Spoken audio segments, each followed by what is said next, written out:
vamos a hablar de calidad de aire, lo primero que nos tenemos que plantear es qué entendemos por calidad del aire. Parece una pregunta muy básica, pero es una pregunta que tiene muchas respuestas. Existe una ley que es del 2007 que habla de calidad del aire y de protección de la atmósfera, pero esta ley no se puede aplicar a la calidad del aire interior. Luego, la nota técnica de prevención del Instituto de Seguridad y Higiene en el Trabajo, que ya hacía mención Lima, define que el aire local es dedicado a oficinas y servicios generales en los que no se realizan actividades de tipo industrial. Luego tenemos unas guías del 2010 de la OMS con unos valores límite de algunos contaminantes que es del año 2010, que también es un poco antiguo, ¿no? La anterior de la OMS era del 2000, o sea, han tardado 10 años en... Quizá la mejor definición de calidad del aire la encontramos en las normas de ENOR, en la norma 1, que dice que son las condiciones ambientales de los espacios interiores adecuadas al usuario y a la actividad. Ahí pone varias variables y además hace mención tanto a contaminación, factores físicos y químicos, como microbiológicos, ¿no? Y luego está el Real Decreto, el RITE, que para mí y bajo mi punto de vista está muy pensado para lo que son la industria instaladora, más que buscando factores de salud del personal, ¿no? Está quizá más enfocado a muchos factores técnicos, de renovación de aire, a una serie de tasas, pero bajo mi punto de vista adolece de un verdadero búsqueda de la salud a través de una instalación adecuada, ¿no? ¿Qué ocurre con los hogares? Pues que realmente para los hogares no hay una legislación, no tenemos una legislación marco donde vayamos y digamos, a ver, señora Pepita, en su casa no puede haber más de 0,20 partes por millón de formaldehído porque es malo para usted y para su salud. Eso no lo tenemos, ¿no? La Fundación para la Salud Ambiental está trabajando en desarrollar una norma basada en la experiencia de nuestras mediciones y de la relación que vemos entre contaminantes en interiores de hogares y enfermedades que ocurren al cabo de años. ¿Qué ocurre dentro de un hogar? Pues que toda la base en la que se puede basar ahora alguien para medir es errónea, porque está basado en valores límites ambientales pensados para contaminación atmosférica de exterior, o en límites de exposición profesional. Pero eso en un hogar no es válido. Para un hogar no vale que tú cojas como referencia un valor de límite de exposición laboral de un trabajador que está adecuadamente controlado, se sabe que está expuesto a una serie de tóxicos, ¿no? Entonces, bajo nuestro punto de vista, la ley adolece de varias cosas. Por ejemplo, no se tiene en cuenta el efecto acumulativo, no se tiene en cuenta los tiempos de exposición, no se tienen en cuenta los orígenes de emisión, ni se valora, ni se tiene en cuenta los diferentes individuos, ¿no? ¿Por qué? Por ejemplo, el efecto acumulativo en contaminantes exteriores, o sea, cuando hablamos de un entorno, de un interior, de un hogar, se sabe que las concentraciones en interior están entre 2 y 5 veces superior a la del exterior. Se han detectado en mediciones que se han hecho en la EPA, la Agencia de Protección del Medio Ambiente, y en Europa también se han hecho algunos muestreos, se encuentran en un hogar más de 900 productos tóxicos. Y luego, gracias a los aislamientos que se han ido introduciendo, los cerramientos de las viviendas, pues esto favorece aún que las concentraciones de tóxicos en el interior de las viviendas sea mayor que en el exterior. Nosotros, cuando vamos a hacer estudios en las casas, yo le digo a la señora siempre, me ha puesto una paella con usted que su casa está más tóxica que la calle. Dice, no, si la calle hay mucho tráfico y mucha contaminación. Digo, pues en su casa seguramente hay más que en la calle.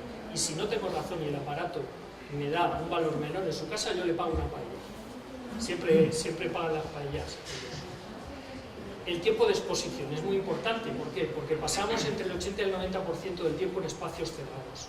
Luego, una tercera parte de nuestra vida la pasamos durmiendo, o por lo menos en la cama. Y luego también hay un efecto que es que se desconocen los efectos de las dosis subumbral, es decir, por debajo de los valores límite para exposiciones ya sean laborales o de exposición atmosférica, en periodos de exposición largos. Es decir, ¿qué ocurre si una persona en su casa se expone cada día durante 15 minutos a 0,28, 0,30 partes por millón de formaldehído porque utiliza el limpiador tal, uno que tenemos en la oficina que sube los niveles en un ambiente a ese nivel durante 7 años, pues eso se desconoce. Luego, los orígenes de emisión.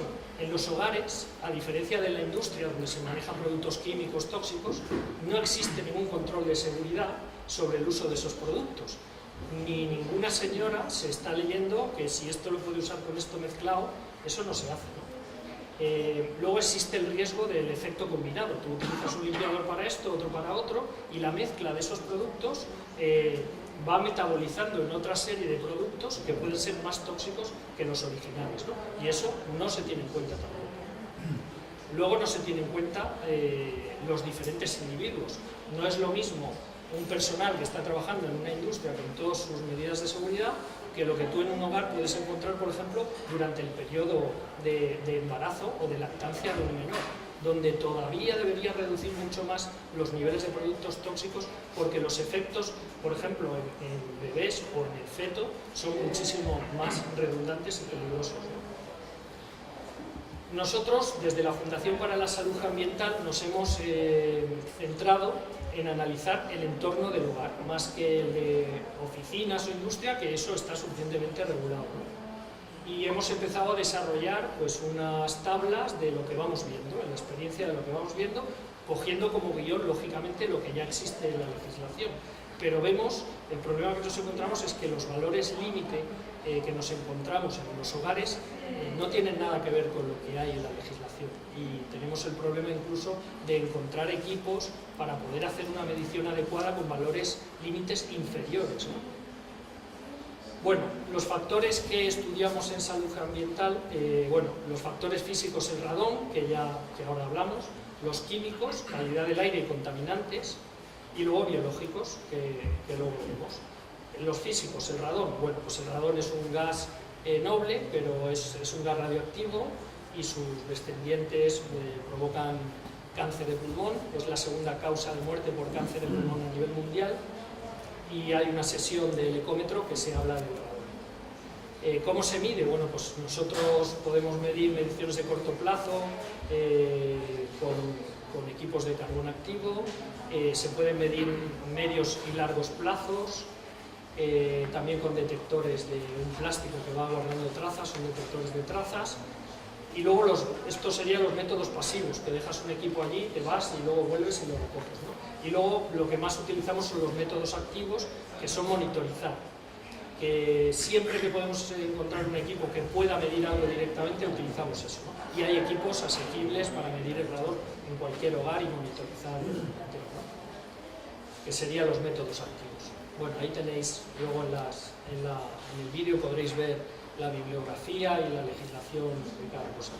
En cuanto a químicos, calidad del aire y contaminantes, bueno, las guías de la OMS lo que hicieron fue establecer 2 tablas en 2010 de los productos tóxicos, que hay que desarrollar guías porque se sabe que son tóxicos y dañinos, y luego otra serie de productos que la OMS tiene dudas, entre ellos los asbestos, que mucha gente no tiene dudas, pero están en la tabla 2, en la de que como no hay suficiente evidencia, pues no vamos a desarrollar guías. En cuanto a métodos de medición que se pueden utilizar cuando vamos a un hogar o cuando se va a analizar un espacio, ¿no? Tenemos los métodos continuos, que bueno, una parte se utilizan para mediciones atmosféricas de exterior, que son los monitores y estaciones de monitoreo, pero esos no te los puedes llevar a una casa, lógicamente, ¿no? Luego tenemos captadores pasivos, que estos ya sí que se pueden utilizar en un hogar, con el hándicap de que a veces nos encontramos que en el mercado no existe un captador con un umbral inferior suficientemente bajo como para lo que nosotros estamos buscando, ¿no? Y luego, bueno, tenemos el tema del material particulado, que ese es un problema que estamos viendo que es bastante incidente en temas de salud y sobre todo cuando hablamos de partícula fina. ¿Por qué? Porque ahora existen ya equipos que permiten medir partícula fina y muy fina con mucha facilidad sin tener que hacer pruebas que antiguamente se hacían, gravimetría, no sé qué, que son un poco complejas y pesadas e imprecisas.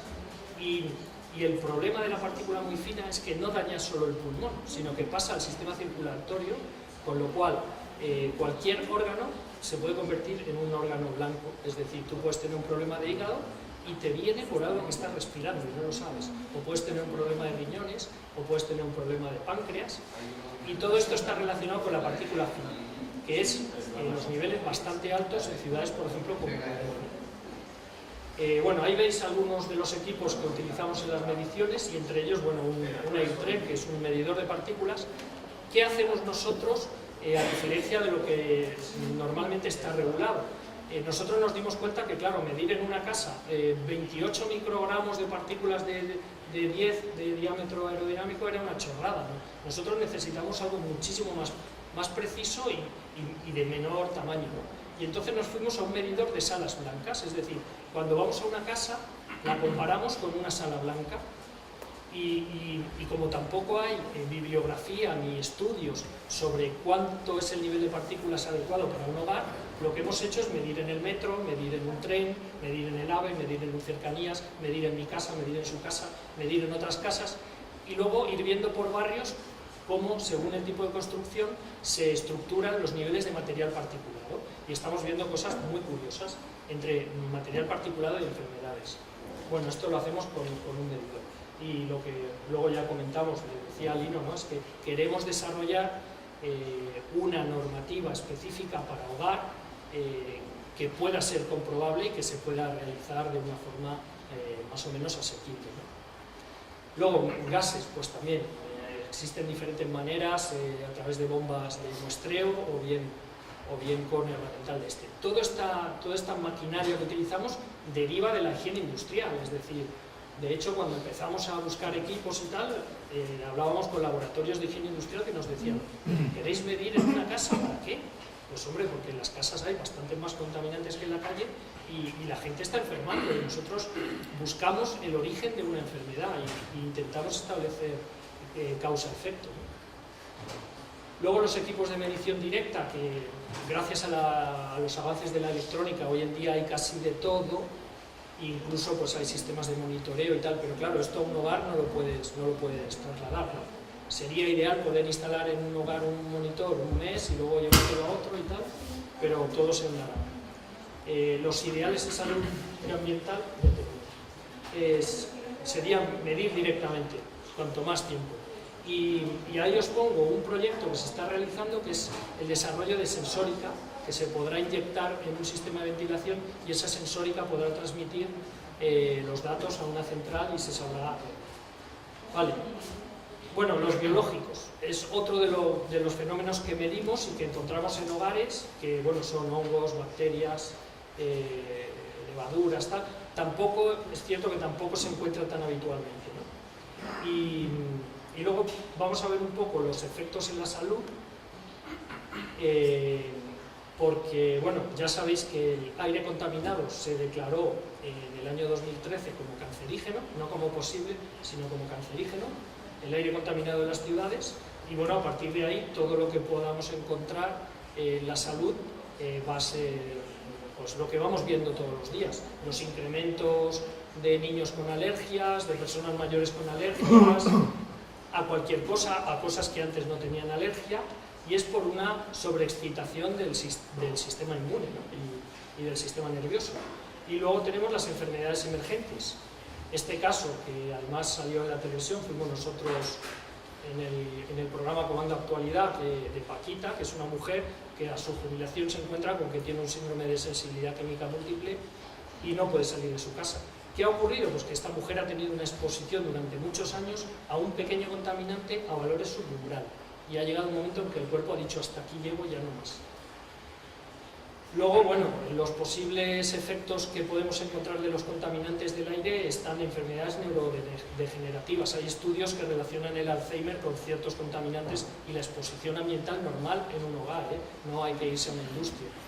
Los síndromes de sensibilización central, ya sea el SQM, la fatiga crónica, la fibromialgia, se puede relacionar con exposiciones ambientales. Daños epigenéticos, enfermedades pulmonares como el EPOC o los cánceres de pulmón, y luego problemas al sistema reproductivo, sistema cardiovascular, y como he dicho antes, cuando hablamos de material particulado fino o ultra fino, podemos hablar de daños a cualquier órgano o sistema. Y bueno, nada más.